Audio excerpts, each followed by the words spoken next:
যেখানে আশা আছে সেখানেই পথ আছে। আজ শান্ত থাকুন, জীবন আপনাকে সঠিক জায়গায় পৌঁছে দেবে। নমস্কার, পজিটিভ বার্তার পর্দায় আপনাদের সকলকে স্বাগত। আপনাদের সাথে রয়েছি আমি মিতা। চলে যাব আজকের বিস্তারিত সংবাদে। কবি সাহিত্যিক সমাগম, সাংস্কৃতিক অনুষ্ঠান, বইপ্রেমীদের ভিড় ইত্যাদির মধ্যে দিয়ে জমজমাট আগরতলা বইমেলা।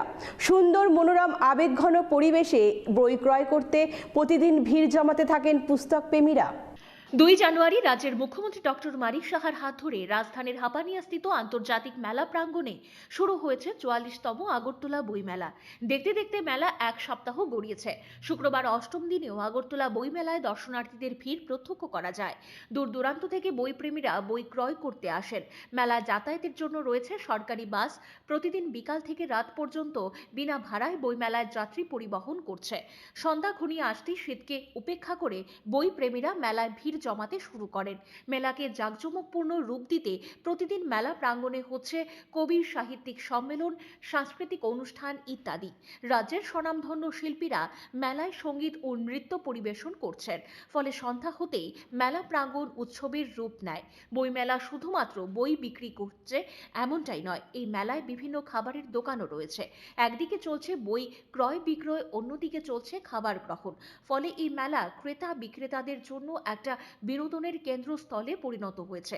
তবে হাপানিয়া আন্তর্জাতিক মেলা প্রাঙ্গণ শহর থেকে অনতি দূরে থাকায় সেখানে বই প্রেমীদের ভিড় কিছুটা কম বলে প্রতিক্রিয়া ব্যক্ত করেছেন এক পুস্তক বিক্রেতা। তিনি বলেন, শনিবার ও রবিবার এই দুদিন মেলায় উপচে পড়া ভিড় থাকে। সেই সময়ে বিক্রি অনেকটাই বেশি হয়ে থাকে। অন্য দিনগুলিতে ক্রেতাদের ভিড় তেমন একটা প্রত্যক্ষ করা যায় না। বইমেলা হচ্ছে শিল্পী সাহিত্যিক এবং প্রবন্ধকারদের একটি মিলনস্থল। বইমেলায় ক্রেতারা বই ক্রয়ের পাশাপাশি কবি সাহিত্যিক লেখকদের সাক্ষাৎ পেয়ে থাকেন। মেলায় কবি সাহিত্যিকদের সম্বর্ধনা জ্ঞাপন করা হয়। 14 জানুয়ারি পর্যন্ত চলবে এই বইমেলা। অন্য বছরের তুলনায় এবারে মানে বইমেলা স্টল বসেছে, কিন্তু মানুষজন শুধু শনি রবিবারই হয়। আর এখন বাচ্চাদেরকে বলবো যে বইমেলা তো সব আসে না ঠিক মতে, তো এর জন্য আপনারা আসুন, সবাই বইমেলাতে এসে বই নিয়ে যান। এখানে সব রকমের বই পাওয়া যায় আমাদের এখানে। ব্যুরো রিপোর্ট, পজিটিভ বার্তা। মুখ্যমন্ত্রী ডক্টর মানিক সাহার হাত ধরে বাবুজি বিদ্যা মন্দির হাই স্কুলের পাকা বাড়ির ভূমিপূজন ও ভিত্তিপ্রস্তর স্থাপন হয়। উপস্থিত ছিলেন পুর নিগমের মেয়র সহ অন্যান্য বিশিষ্টজনেরা। মুখ্যমন্ত্রী ডক্টর মানিক সাহার হাত ধরে শুক্রবার বাবুজি বিদ্যা মন্দির হাই স্কুলের পাকা বাড়ির ভূমিপূজন ও ভিত্তিপ্রস্তর স্থাপন করা হয়। উপস্থিত ছিলেন পুর নিগমের মেয়র দীপক মজুমদার, শিক্ষা অধিকর্তা এন.সি. শর্মা সহ অন্যান্য বিশিষ্টজনেরা। এই অনুষ্ঠানে স্কুলের ছাত্রছাত্রী ও শিক্ষক শিক্ষিকারা উপস্থিত ছিলেন। ভিত্তিপ্রস্তর স্থাপন অনুষ্ঠানে বক্তব্য রাখতে গিয়ে মুখ্যমন্ত্রী ডক্টর মানিক সাহা বলেন, রাজ্য সরকার চাইছে ত্রিপুরার ছেলেমেয়েরা যাতে উচ্চশিক্ষা লাভ করে নিজের পায়ে দাঁড়াতে পারে, সেই সঙ্গে জাতীয় ও আন্তর্জাতিক স্তরে যাতে নিজেদের তুলে ধরতে পারে। মুখ্যমন্ত্রী বলেন, এখন রাজ্যে উচ্চশিক্ষা গ্রহণের অনুকূল পরিবেশ রয়েছে। আগে এই পরিবেশ ছিল না। এখন রাজ্যের ছেলেমেয়েরা চিকিৎসক এবং ইঞ্জিনিয়ার হতে গেলে কোনো ধরনের অসুবিধা নেই। আগে এই সব বিষয়ে পড়তে গেলে বহির্রাজ্যে ছুটে যেতে হতো। মুখ্যমন্ত্রী বলেন, ত্রিপুরায় আগে মাত্র 2টি মেডিকেল কলেজ ছিল, আর এখন মেডিকেল কলেজ রয়েছে 3টি। ইঞ্জিনিয়ারদের সঙ্গে রয়েছে টিআইটি, রয়েছে এনআইটি। তাছাড়াও উচ্চশিক্ষার জন্য 3টি বিশ্ববিদ্যালয় রয়েছে।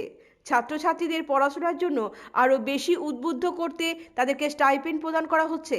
রয়েছে উপযুক্ত পরিকাঠামো। এইসব পরিকাঠামোকে কাজে লাগিয়ে ছাত্রছাত্রীদের স্বনির্ভর হবার পরামর্শ দিয়েছেন মুখ্যমন্ত্রী।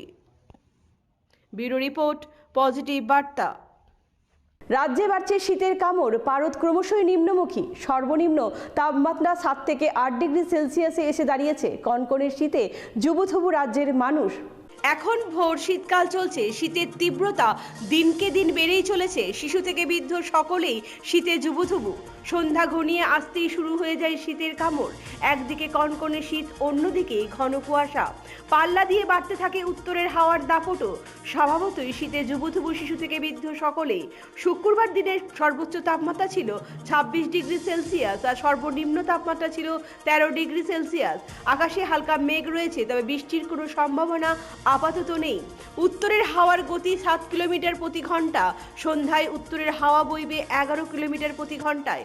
দিনে বাতাসের আপেক্ষিক আর্দ্রতা ছিল সর্বোচ্চ 72%, সর্বনিম্ন 62%, আর রাতে বাতাসের আপেক্ষিক আর্দ্রতা ছিল সর্বোচ্চ 86%, সর্বনিম্ন 76%। তবে দিনের পর দিন সর্বোচ্চ ও সর্বনিম্ন তাপমাত্রার মধ্যে পার্থক্য অনেকটাই কমে আসছে। আকাশে হালকা মেঘ রয়েছে, দিনে কোথাও কোথাও আবছা রোদ প্রত্যক্ষ করা যায়। রাতে ঘন কুয়াশা থাকবে আকাশে, তবে রাত যত গভীর হবে তত বেশি শীত অনুভূত হবে। দিনে শীতের অনুভূতি কিছুটা কম হলেও গভীর রাতে শীত বেশি অনুভূত হচ্ছে। চিকিৎসকদের মতে অতিরিক্ত শীতে শ্বাসকষ্ট ও গলায় অস্বস্তিতে ভুগতে হতে পারে। এই শিশু থেকে বৃদ্ধ সকলেই গরম খাবার গ্রহণ করা উচিত। বিশেষ করে শিশুদের এবং বৃদ্ধদের প্রয়োজন ছাড়া ঘর থেকে বের হওয়া উচিত নয়। শনিবার দিনে সর্বোচ্চ তাপমাত্রা থাকতে পারে 25 ডিগ্রি সেলসিয়াস আর সর্বনিম্ন তাপমাত্রা থাকবে 14 ডিগ্রি সেলসিয়াস। আকাশে কিছুটা মেঘ থাকলেও রাতের আকাশ পরিষ্কার থাকবে। এদিকে আবহাওয়া দপ্তরের পূর্বাভাসে জানিয়েছে জানুয়ারি মাসের প্রথম থেকেই রাজ্যে শীতের দাপট বাড়বে। সেই মতো রাতে শীতের দাপট অনেকটা বৃদ্ধি পেয়েছে। দপ্তর জানিয়েছে সর্বনিম্ন তাপমাত্রা 6 থেকে 11 ডিগ্রি সেলসিয়াসের ঘরে থাকবে। তবে শীতলতম দিনগুলিতে শিশু থেকে বৃদ্ধ সকলেই স্বাস্থ্য সম্পর্কে সচেতন থাকতে হবে। শীতের সময় 3 বছরের নিচে শিশুদের 3 লেয়ারের পোশাক পরতে হবে। ত্বকের সংস্পর্শে যাতে উলের পোশাক না থাকে সেদিকে লক্ষ্য রাখতে হবে। শিশু থেকে বৃদ্ধ সকলেই গরম খাবার খেতে হবে। প্রয়োজন ছাড়া ঘর থেকে বের হওয়া যাবে না।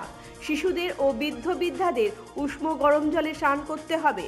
শীতের দিনগুলিতে শিশু থেকে বৃদ্ধ সকলকেই ডায়েট কন্ট্রোলে রাখতে হবে। ব্যুরো রিপোর্ট, পজিটিভ বার্তা। এখনকার মতো সংবাদ এই পর্যন্ত। পরবর্তী সমস্ত সংবাদ দেখার জন্য চোখ রাখুন পজিটিভ বার্তার পর্দায়। Think positive, be positive, positive বার্তা।